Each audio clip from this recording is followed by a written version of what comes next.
I knew I didn't have enough time to talk. God damn it.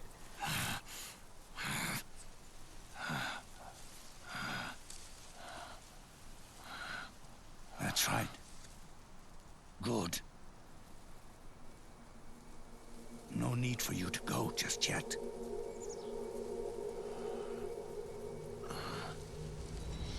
It's been a long time, Snake.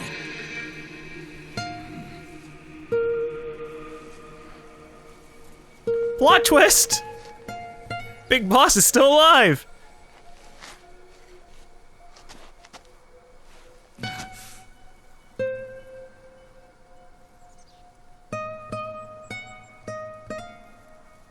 Big Boss.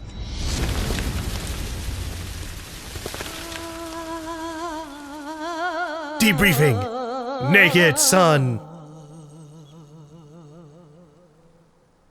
Big Boss has to give us exposition about everything now. So I guess I can't give my feelings about the game just yet.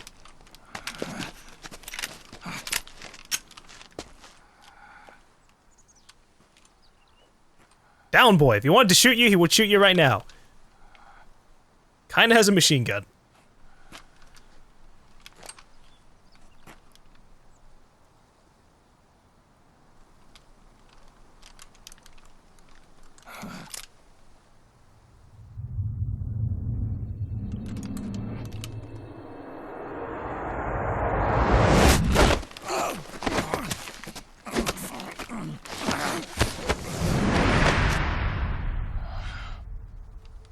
CQC'd into a hug. Yeah. Let it go. My son. I'm not here to fight. Or should I call you brother? What? It's over. Time for you to put aside the gun and live.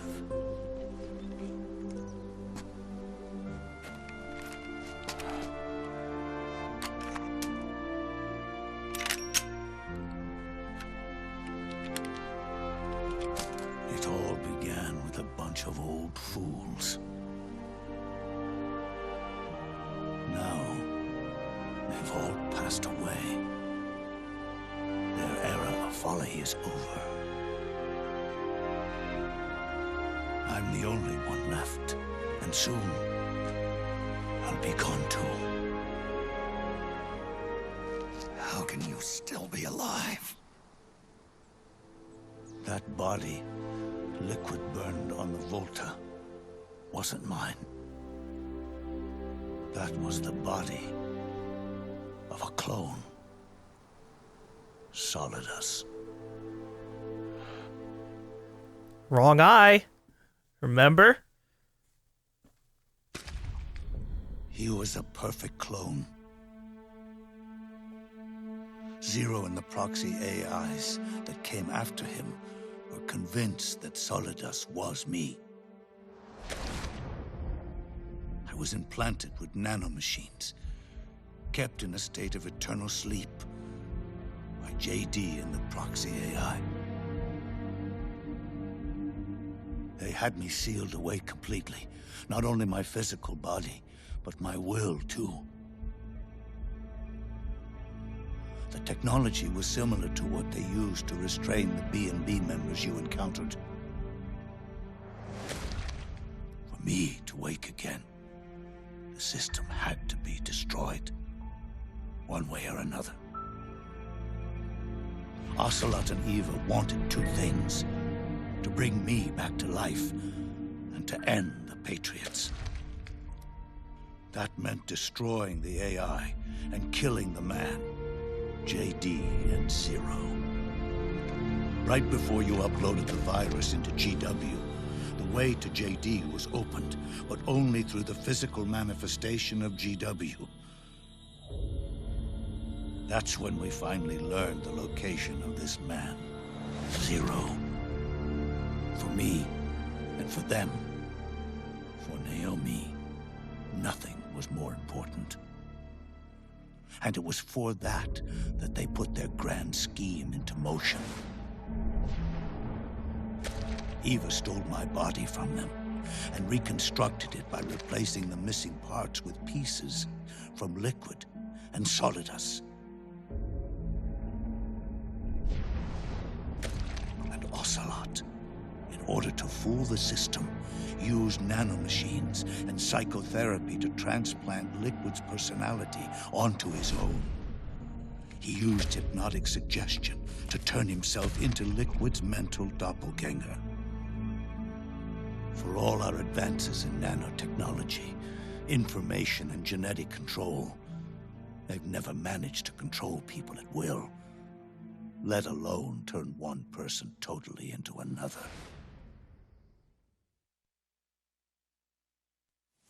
Under certain conditions, someone can be made to play a specific role. Act like someone else. Cats do love to play as snakes. It all started with him. Zero.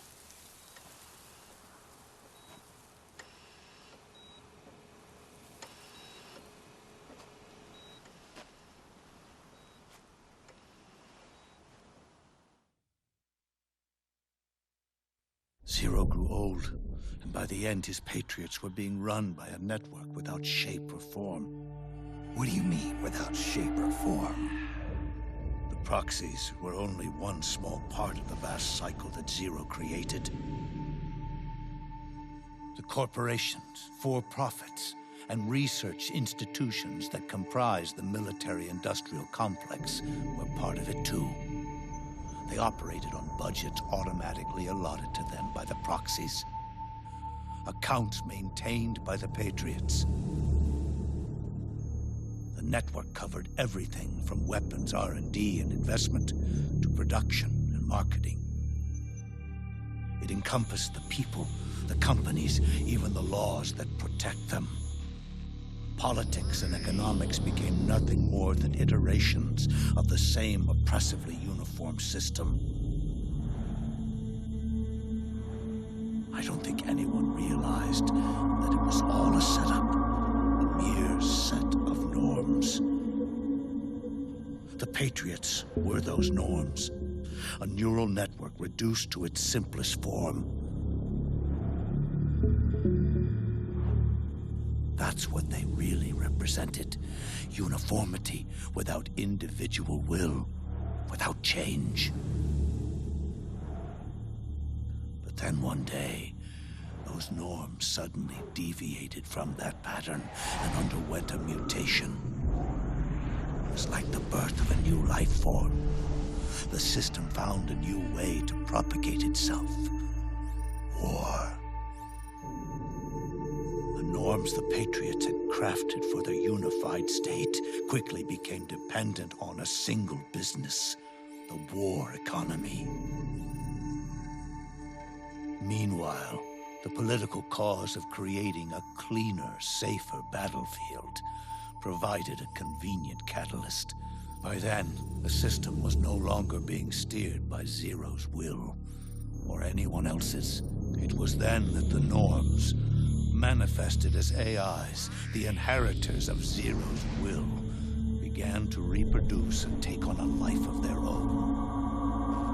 Zero's original intent was to carry on the boss's will and establish a unified world state, an inside world. But his successors failed to carry on his will. Eventually, JD became the very age itself, propagating its will as it pleased, and this age chose to act through economics instead of nation-states. Powered by the industrial and digital revolutions that came before it, this age gave birth to a twisted economic revolution, a battlefield revolution. It created a new world without substance. In this new world, there were no ideologies, no principles, no ideals, not even the thing she treasured most, loyalty. There was only the war economy. It was a colossal error in judgment, one Zero couldn't possibly have foreseen.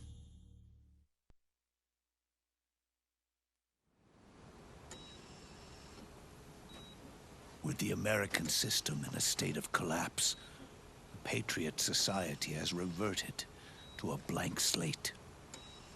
This man was the source of it all. And he doesn't even realize it. He's completely unaware of the fact that he led the world to the brink of ruin. Even with so much bad blood between us, it's funny. Now that I'm actually face to face with him again, the hatred is gone. All I feel is a deep sense of longing and pity. Did Zero really hate me?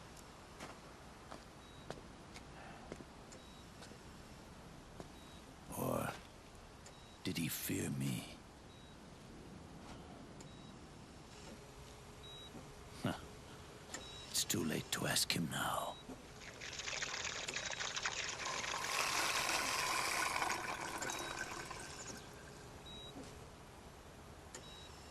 The original members, Paramedic, Sigint, Eva, Ocelot, they've all passed on.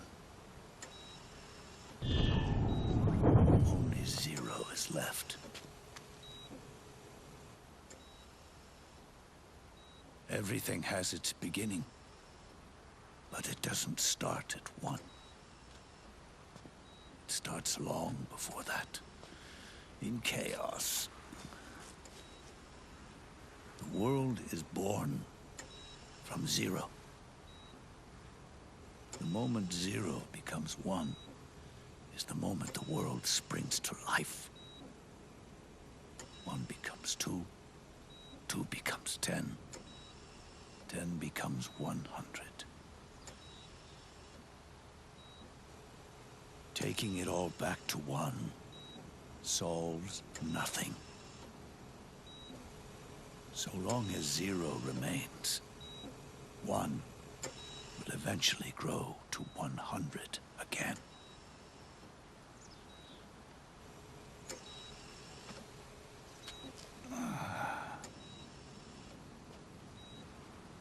And so, our goal was to erase Zero.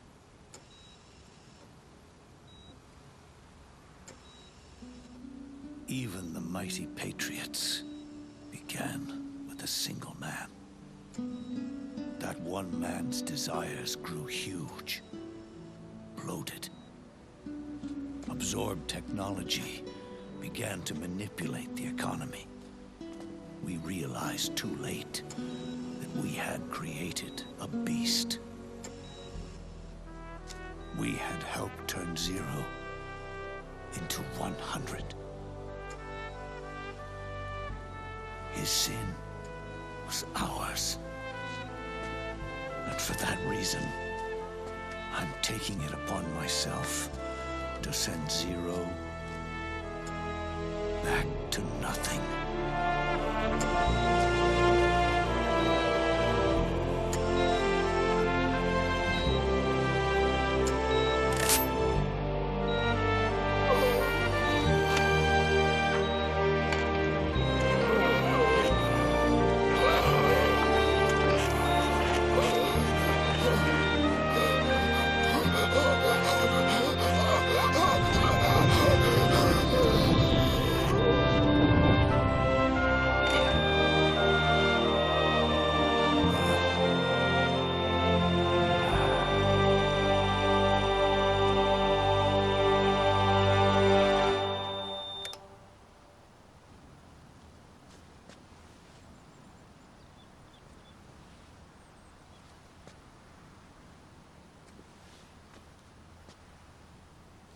That's kind of back to Zero as well. sad. I liked Zero. You erased me 2 times before. Today will mark the 3rd. The fox die Zero planted in you. It's already begun eating away at my body. truth is, the fox die in you is what killed Eva and Ocelot. What are you talking about? Naomi. She told me everything.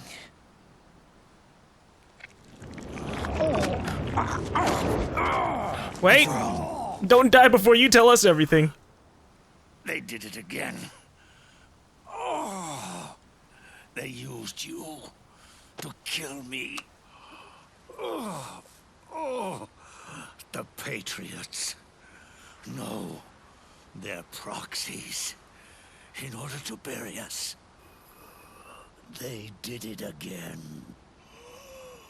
In the end, they're no more than a program.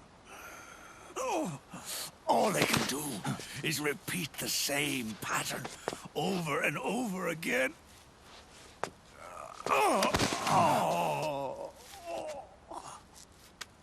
Do me a favor, will you? Take me over to her.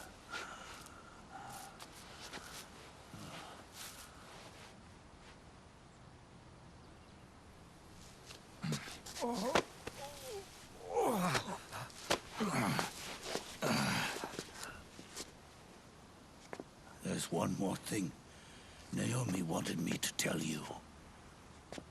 About the old fox die in your body. The one that mutated.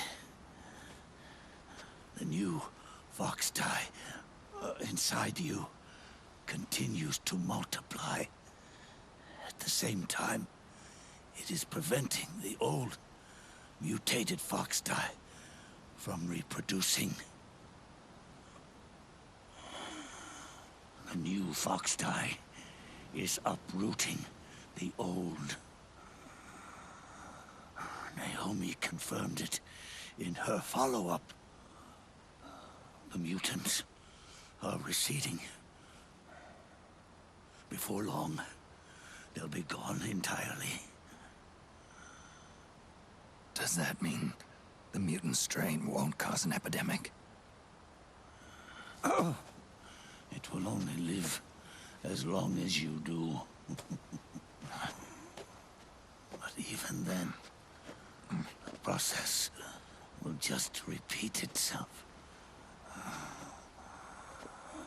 One day, the new fox die too will start to mutate and become a new threat.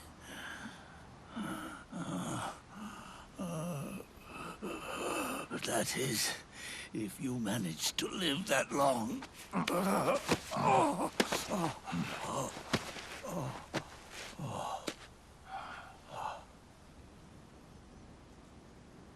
Am I going to die? Everyone dies. You can't stop it. You can't run away from it. Let me tell you something.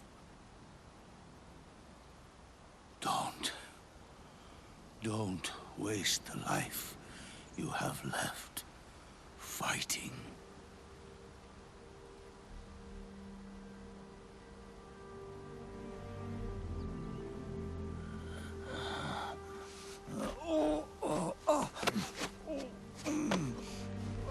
I never thought of you as a son. But I've always respected you as a soldier and as a man.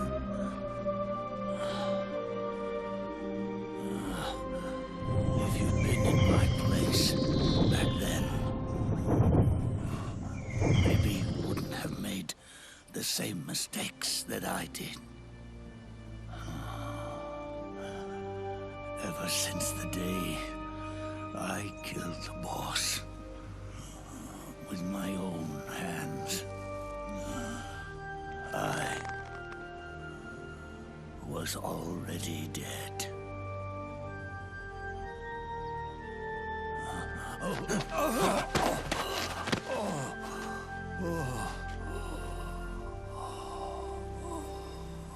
Boss, you were right. It's not about changing the world. It's about doing our best to leave the world the way it is. It's about respecting the will of others and believing in your own.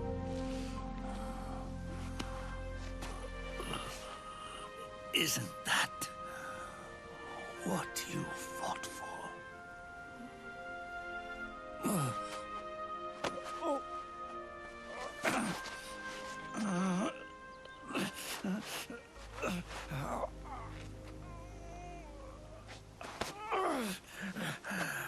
At last, I understand the meaning behind what you did.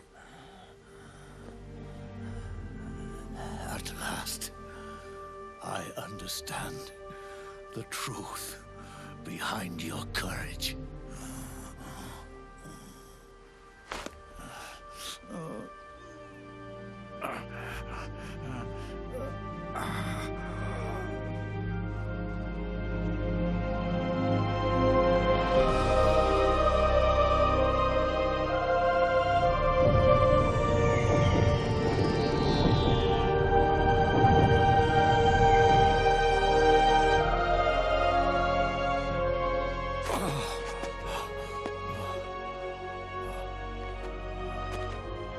It's almost time for me to go.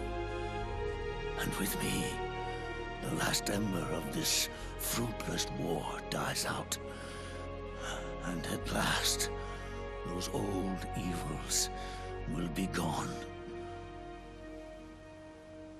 Once the source of evil returns to zero, a new one, a new future will be born.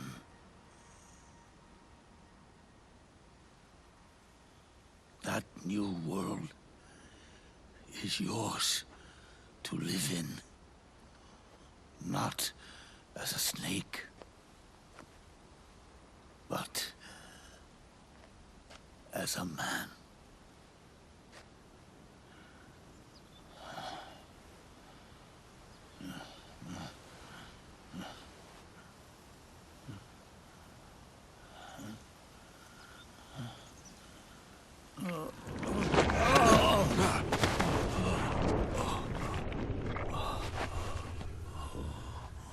Know this. Zero and I,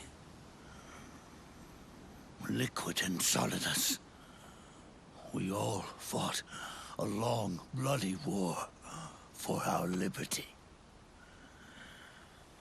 We fought to free ourselves from nations and systems and norms and ages. But no matter how hard we tried, the only liberty we found was on the inside, trapped within those limits.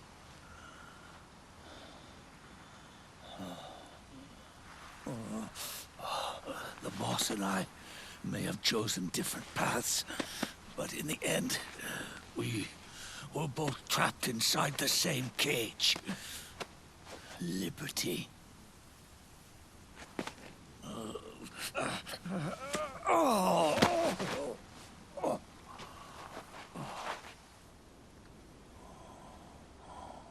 But you have been given freedom. Freedom to be outside.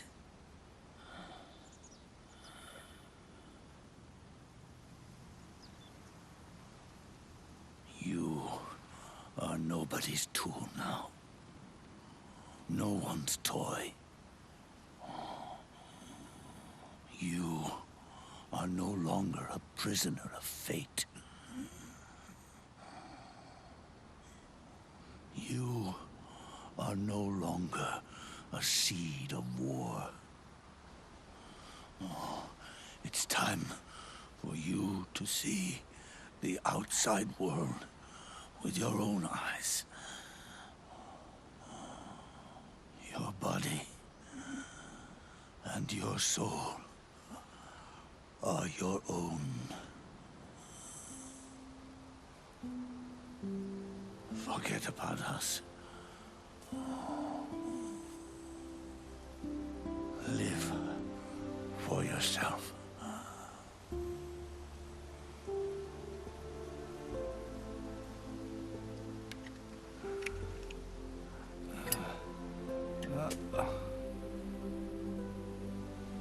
And find a new lease on life.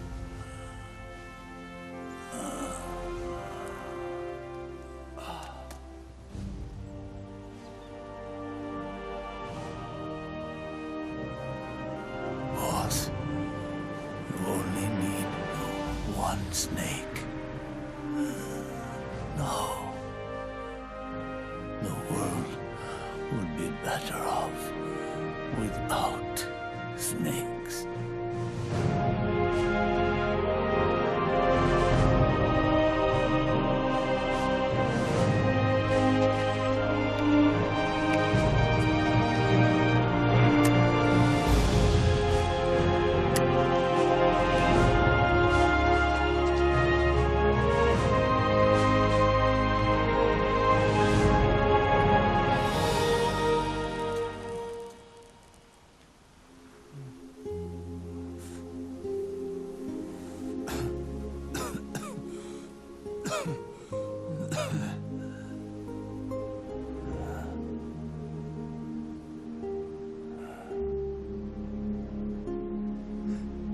This is good, isn't it?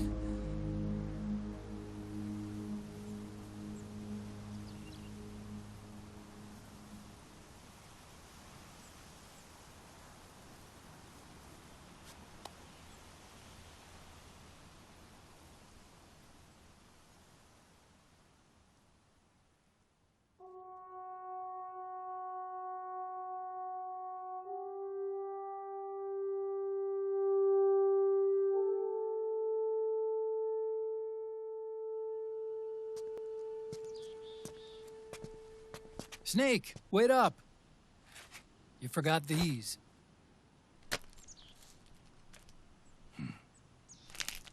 No thanks. I'm quitting. Snake! These things will kill you. Where will you go? Our fight is finished. There's nothing left for us to do. No. There's one thing I still have to do. I have to see this age off. See what the future brings. Sounds good to me. I'll go with you. Otacon, I'm gonna be dead soon. You don't have to come. You said it yourself, Snake. There's nothing inside you can pass on to the next generation. No genes, no memes. You're man-made. You're a beast. I know. A blue rose. There won't be any happy Beauty and the Beast ending for me. What little time I have left will be spent living as a beast. A shadow of the inside. Of the old age. Exactly. That's why you need me. As a witness. A witness. Yeah. Someone on the outside to bear witness to your final days. Someone to pass on your story. Not that I'm the only witness. But I'll remember everything you were. And stick with you to the end. Otacon. Besides, you wouldn't let me suffer Sonny's eggs alone, would you?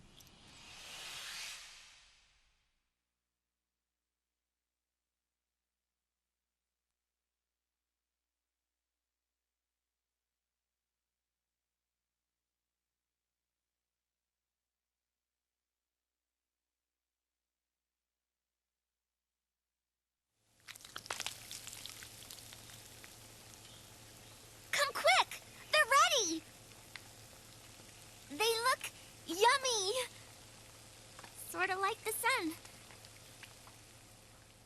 It's rising again. Alright, so now that we're done with like the hour of cutscenes, let's get talking about stuff. Now, before we go into like the review thing, I did want to say that I apologize for getting interrupted in the middle of that cutscene. I was already trying to keep my presence in the cutscene to a minimum because I don't want to be like this overbearing asshole who's like, yeah, fucking all this stuff, and oh man, what a loony, for like the entire thing. So I try to keep it just down to like base responses that just happen. And a lot of times, sometimes I even cut out the responses if they're just dumb. So I got interrupted there, and I do apologize about that because I did want to, because the moment with like Big Boss saluting the boss is great before he died. That was really sad. Solid Snake saying he's giving up smoking and that he wants to live his life.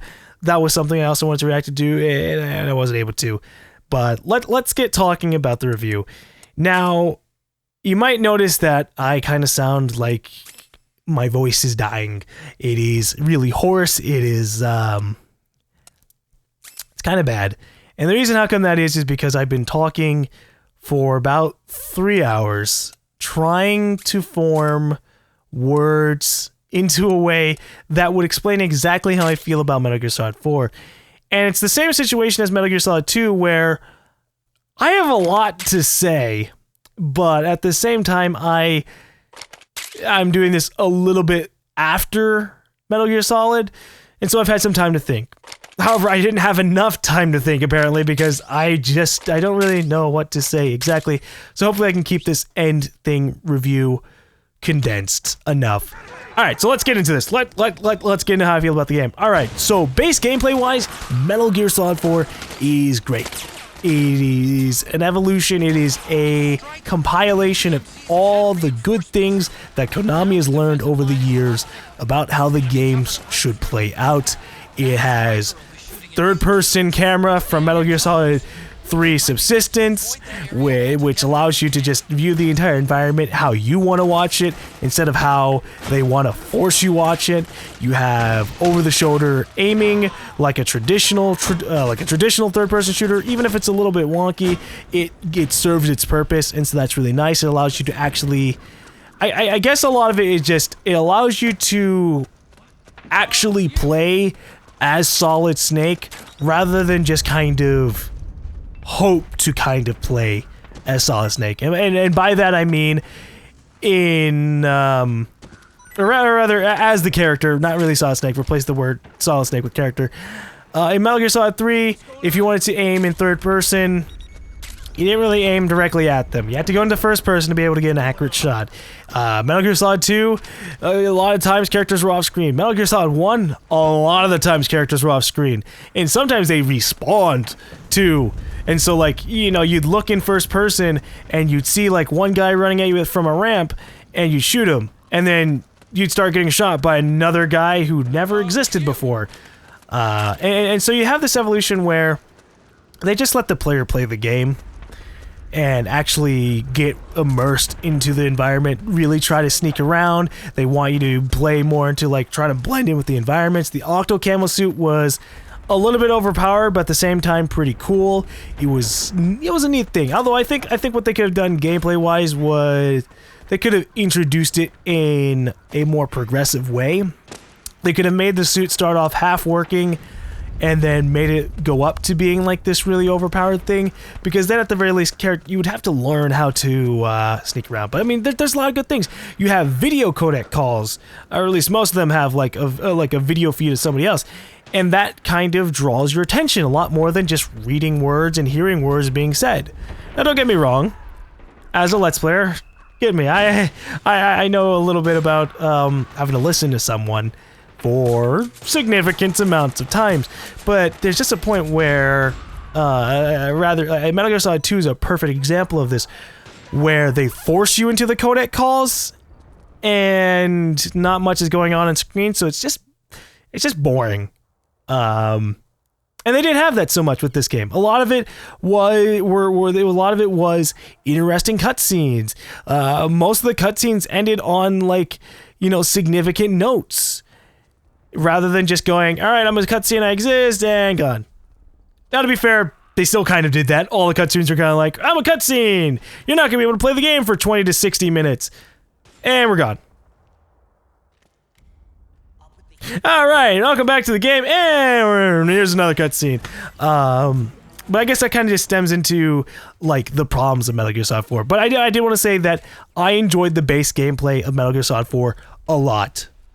Like, and I enjoyed the base gameplay of Metal Gear Solid 3 a lot. And I was really tempted to say, after I finished Metal Gear Solid 3, that Metal Gear Solid 3 was, like, my favorite of the entire series. But honestly, I'm now a little bit wishy-washy because I really enjoyed the base gameplay of Metal Gear Solid 4, especially the first two chapters. The first two chapters establish it as, you know, what you want. What I kind of, or at least what I kind of wanted from the Metal Gear Solid game, of trying to sneak around these environments and, you know, getting these elaborate storylines. And unfortunately, that's kind of where it stops. Chapter 3 is when everything ramps up, and it's just like, all right, remember that elaborate storyline? Woohoo! There's a lot more to that than you thought. It is just, there's so much exposition afterwards, and it's just this overwhelming thing. And I guess that's just what I'm trying to say. I enjoyed the game, and I enjoyed a lot of the cutscenes. I enjoyed a lot of the character development, but I did feel like the cutscenes overstayed their welcome. I think they could have been cut down a little bit, or at least not even have to be cut down. You could have still had the same amount of cutscenes, but maybe just add more gameplay in between. Even like fluff gameplay. I don't really care about fluff gameplay. If there's more cutscenes than there are gameplay, then yeah, no, we need something there. Maybe even something significantly there. And so that's just kind of Metal Gear Solid 4. I don't want to like drag on for another like 3 hours and lose my voice completely to the point where I'm going, so this is how I feel about Metal Gear Solid 4. you know? So Metal Gear Solid 4, let's summarize. The game is fun. The cutscenes are somewhat enjoyable in some respects, but at the same time overwhelming, and so the game is overwhelming. The entire theme of the game is this finality theme, and because of it, the game just becomes really preachy, and when it becomes preachy, the game becomes unfun, because it feels like it's just trying to tell you a message rather than trying to be a story. And that's just how I feel about it. Now, with that said, I have played, as of me recording this little review thing, I have played and I've beaten Peace Walker, and I am really anxious about playing Ground Zeroes, and even more anxious about playing Phantom Pain far down the line. And so we'll see how the rest of the Metal Gear Solid series plays out. But Metal Gear Solid 4 was kind of like this, was kind of supposed to be like the fourth and final nail in the coffin of the Metal Gear Solid series. It's just this like, hey, here's old Snake, here's a lot of talk about dying and trying not to pass on, or trying to solve all your sins and stuff like that. All right, hopefully we deliver our message. And you said the message plenty of times, Konami. Doesn't mean it was driven fully home. I don't know what I'm trying to say here, but hopefully the Let's Play was pretty enjoyable. I enjoyed doing the game. Looking back through a lot of Let's Play parts, I think it shows that I enjoyed the gameplay parts of the game. I do really, really apologize about having parts that were like literally 80% cutscenes, sometimes even 90%, sometimes 100%. This final part, this had to be a completely separate thing, even though it was only cutscenes, and I strongly apologize about that. But it's just what happened, and while I can complain all I want as a consumer, it was a choice that Konami and Hideo Kojima made. They made what they wanted to, and I guess they said, this is alright.